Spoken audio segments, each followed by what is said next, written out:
Welcome to the Positive Spiritual Living Podcast, brought to you by Unity on the Bay. This is your positive path for spiritual living.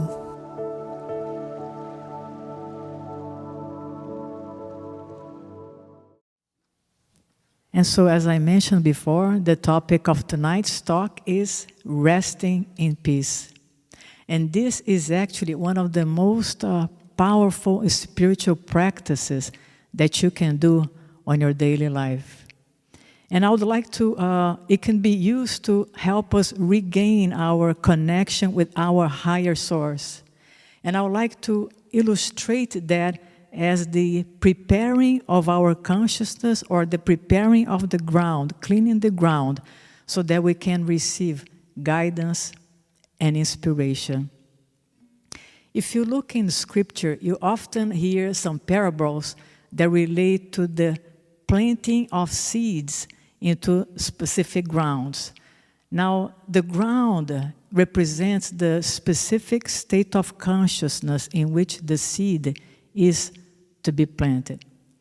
So, for example, rocky ground, which is not a very good ground to plant seeds, represents the mind that is extremely busy with thoughts, always thinking about the future, thinking about the past, thinking about the problems, thinking about trivial things.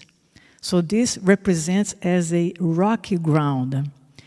And so the practice of inner stillness and resting in peace could be likened to just clearing up the debris and softening the earth, softening the ground, so that is much more appropriate to be able to receive the seeds of guidance and seeds of inspiration.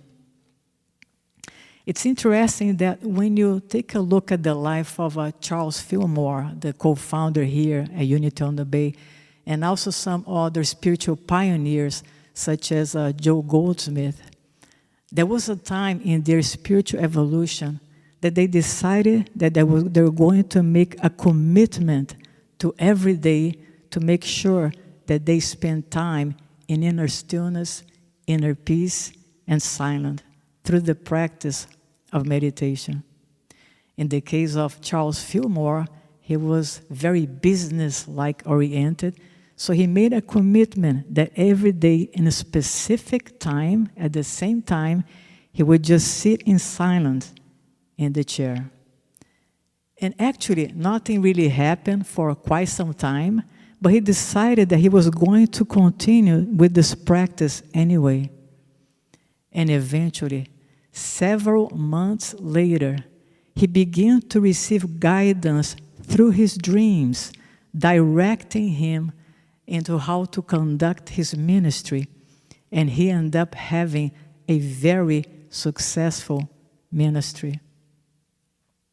In the case of Joe Goldsmith, there were also specific time in which he decided that he was going to commit to inner stillness and silence, but he did a little bit different than Charles Fillmore.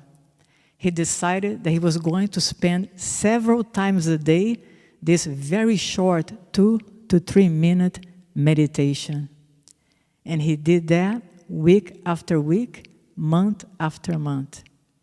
And so after about 8 or 9 months, he began to receive nudgings of the Spirit as to how to conduct his ministry. And he ended up having a very successful worldwide ministry. For me, I love, like in the morning, when I'm reading spiritual literature, to read for about 10 minutes and then to take this 2 to 3 minute pause in which I go very deep into just inner silence and inner peace. And then I go back and I read again once the mind begins to become active, and then I go into silence again. And I do that on and off for maybe an hour or so. And I've noticed that for myself, when I combine the reading, which is the equivalent of planting seeds, to this inner stillness and silence, not only I am able to absorb more of the reading that I am doing, but also it helps me to develop the skill to go very deep within myself and for 1, 2, or 3 minutes to become extremely, extremely quiet. Another practice that I have included in my routine that I find it to be really helpful and I wanted to share with you is that we all have some very ordinary activities that we do every day, like taking a shower, driving to work, doing the dishes, cleaning the house, doing laundry.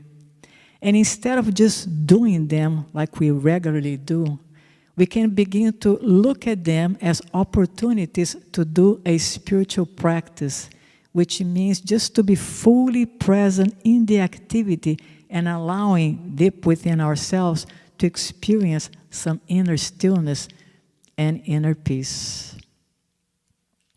So the important point that I would like to make it here is that once you begin to see the practice of clearing the debris from your consciousness, of preparing the ground as something of value, that in and of itself will allow you to begin to become committed to include this in your daily life.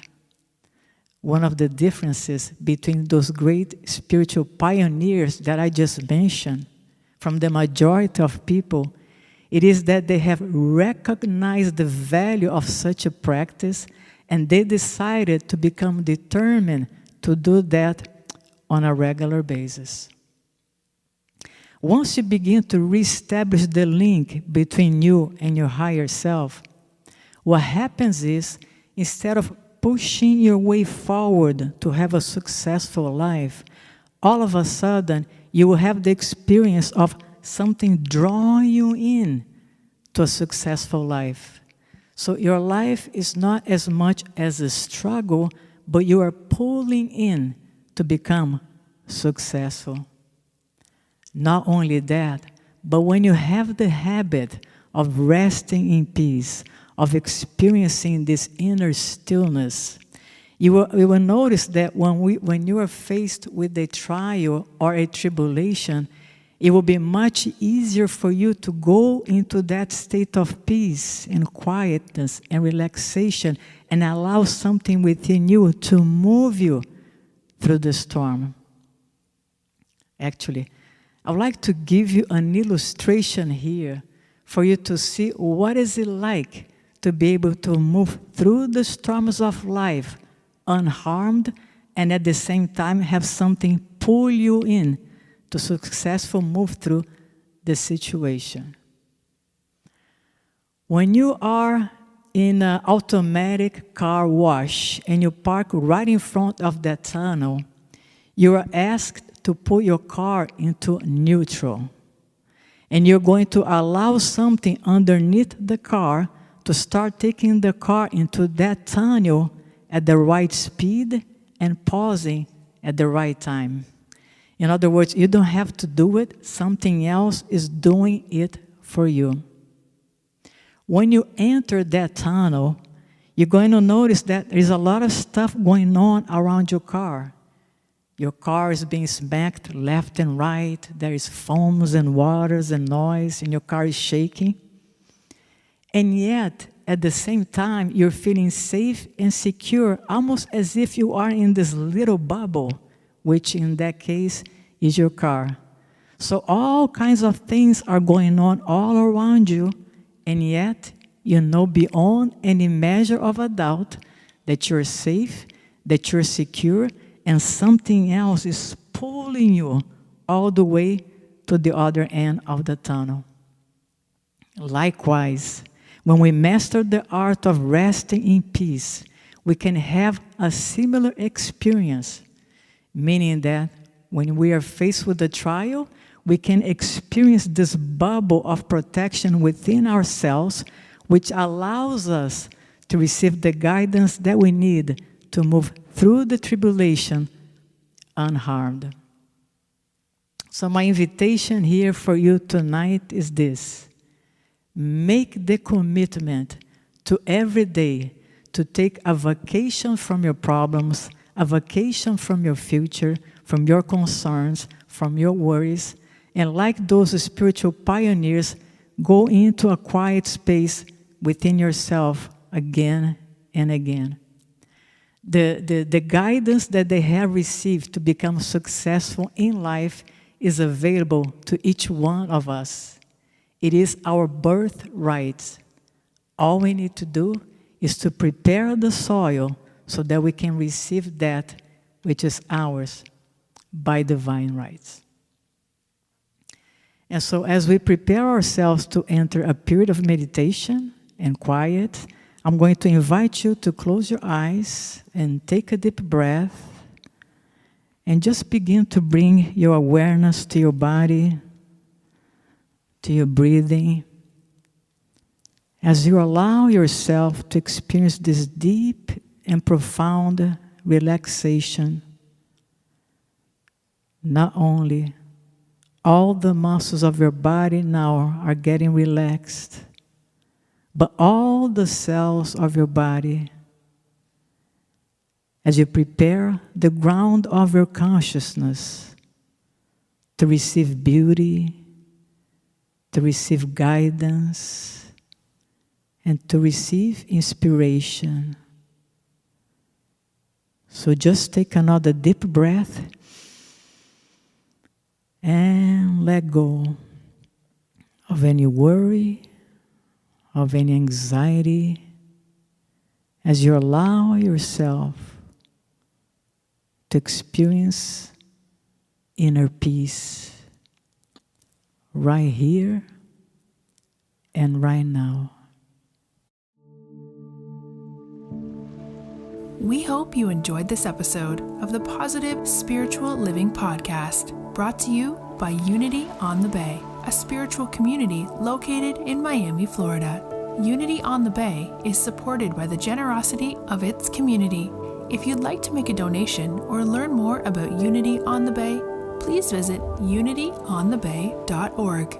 You can also follow Unity on the Bay on Facebook, Instagram, and Twitter for even more positive spiritual inspiration. Until next time, thanks for listening and many blessings. Namaste.